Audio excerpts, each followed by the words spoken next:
84 días. 84 días sin traer un solo pez.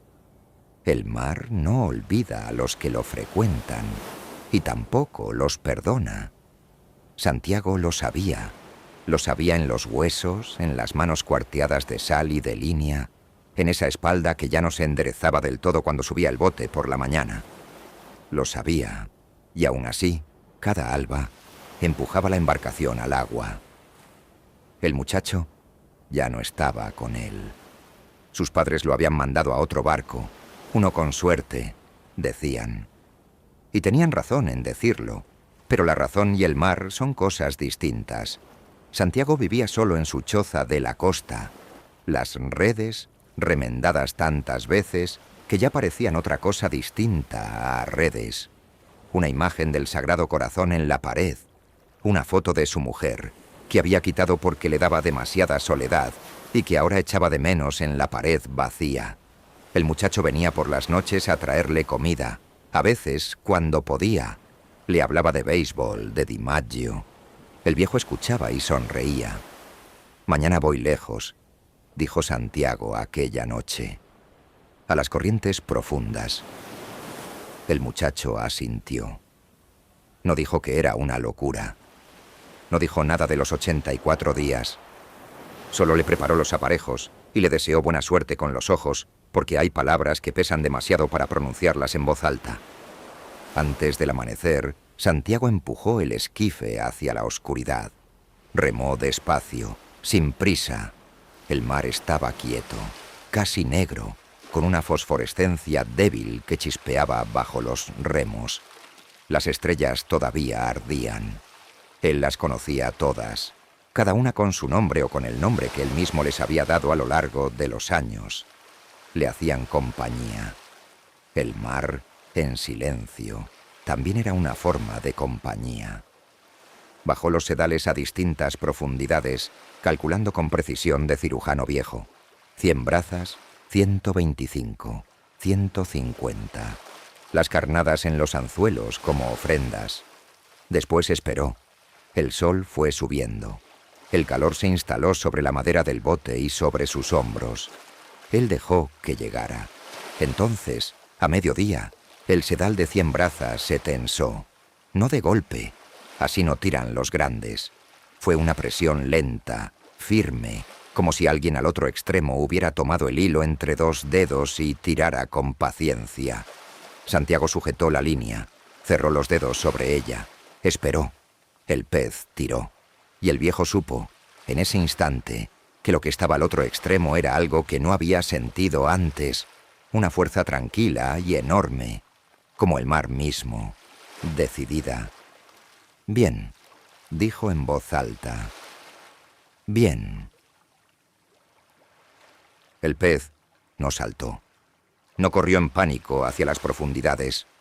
Comenzó a nadar, despacio, hacia el noroeste, arrastrando el bote, arrastrando al viejo. Santiago no cedió línea. Sujetó el sedal cruzado sobre la espalda y los hombros, dejando que la tensión se distribuyera por todo su cuerpo, como había aprendido hacía tantos años, que ya no recordaba cuándo. Las manos empezaron a sangrar. El cordel le cortaba la piel vieja. Él lo notó y no dijo nada. Pasó la primera noche así, de pie en la popa, inclinado hacia adelante, con el sedal tenso como una cuerda de arco. El mar estaba oscuro alrededor. Las luces de La Habana desaparecieron por el este.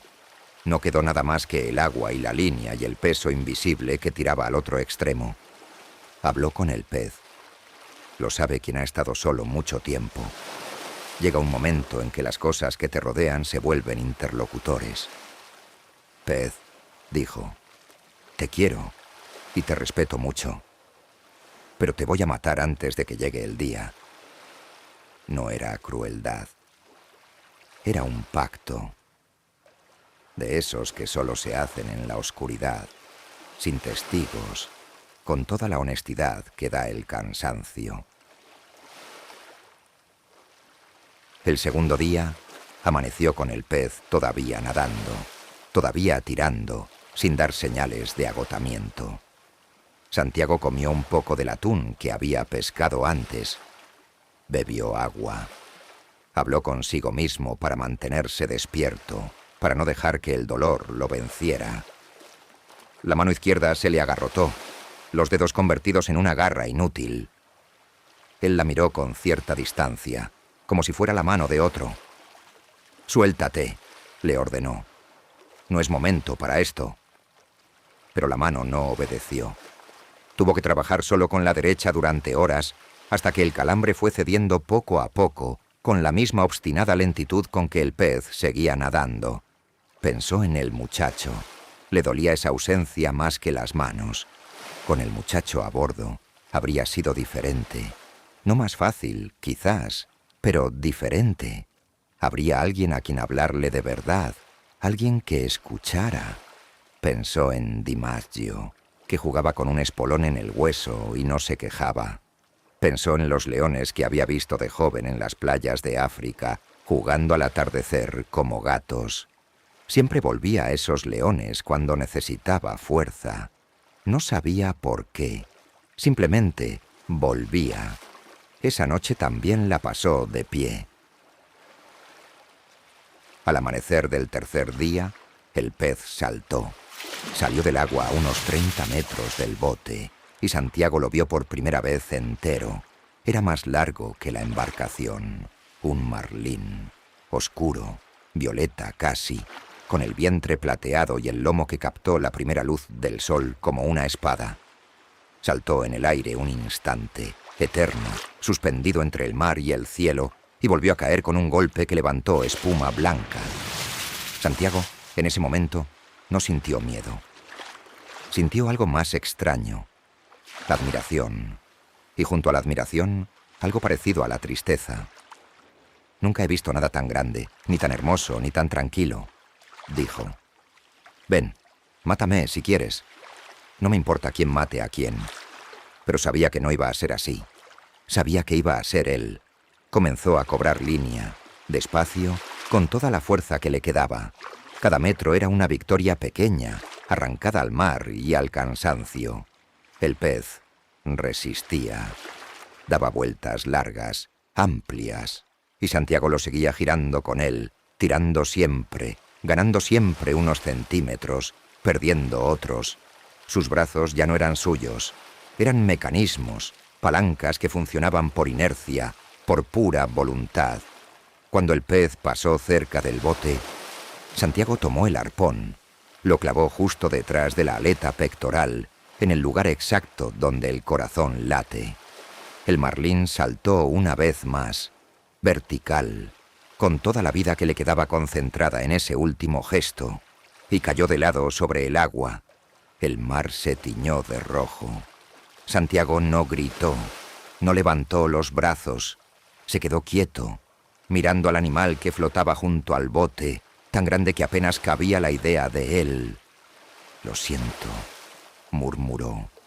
«Dios sabe que lo siento».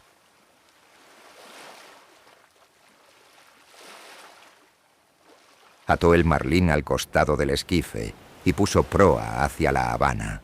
Era suyo. Después de 3 días y 3 noches, era suyo.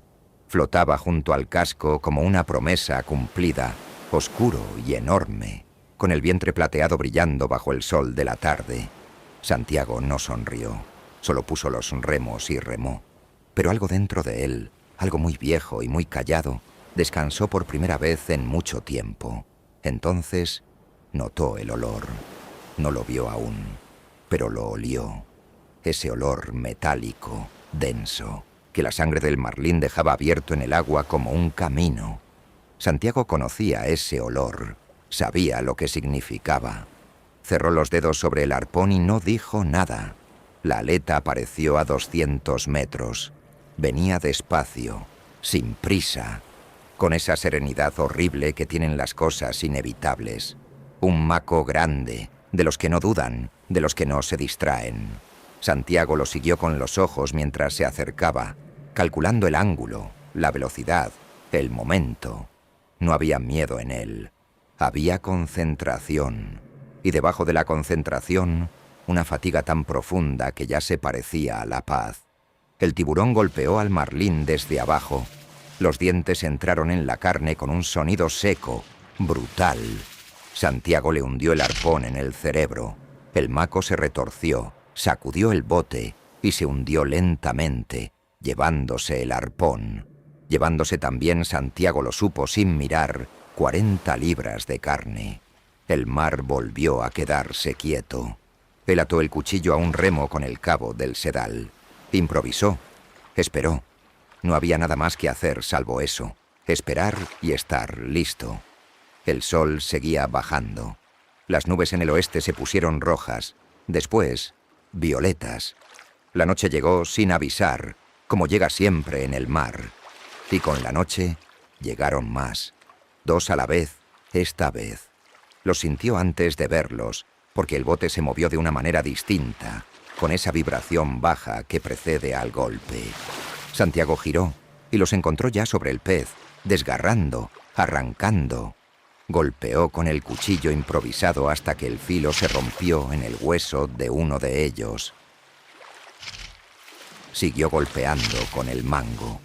Después tomó el timón y golpeó con eso.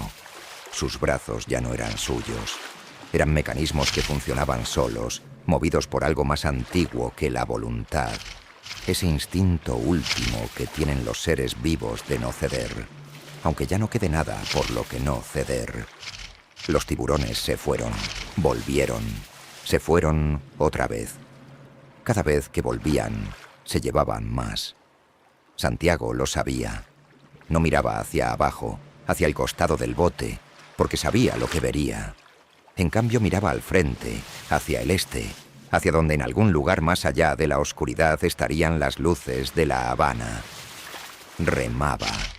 Golpeaba cuando tenía que golpear. Remaba de nuevo. Cuando llegaron los últimos, ya casi no quedaba nada que defender. Se acercaron sin urgencia, como quien recoge lo que ya le pertenece. Santiago los golpeó de todas formas, con las manos vacías. Los golpeó porque era lo que había que hacer, aunque el resultado ya estuviera decidido desde mucho antes. Después, hubo silencio. Miró por fin hacia el costado del bote. El marlín era una columna de hueso blanco. Solo la cabeza, la gran espada, la columna vertebral y la cola, hermosa en su destrucción, brillando levemente en la oscuridad como algo que pertenecía a otro mundo. 5 metros de lo que había sido el animal más grande que Santiago había visto nunca. Ahora, nada. El viejo no lloró. Los viejos pescadores no lloran.